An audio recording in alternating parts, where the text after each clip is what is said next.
Himmatnagar RTO કચેરીમાં સરકારી મિલકતને નુકસાન સીસીટીવી કેમેરા સહિત ટેસ્ટ ટ્રેકના વાયર કપાયા। વાહન ચાલક માટે લગાવાયેલા કેમેરાને વાયર તોડી નંખાયા। અજાણ્યા ઇસમો સામે સરકારી મિલકતના નુકસાન મામલે જાણવા જોગ કરાઈ છે ફરિયાદ દાખલ।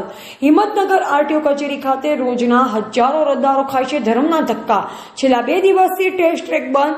અજાણ્યા ઇસમોએ વાયર કાપી નાખતા કેટલાય લોકો ભોગવી રહ્યા છે પરેશાની।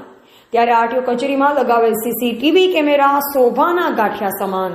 સાબરકાંઠાના હિંમતનગર આરટીઓ કચેરીમાં સરકારી મિલકતને નુકસાન સીસીટીવી કેમેરા સહિત ટેસ્ટ ટ્રેકના વાયર કપાયા। વાહન ચાલક માટે લગાવાયેલા કેમેરાને વાયર તોડી નંખાયા। અજાણ્યા ઇસમો સામે સરકારી મિલકતના નુકસાન મામલે જાણવા જોગ કરાઈ છે ફરિયાદ દાખલ।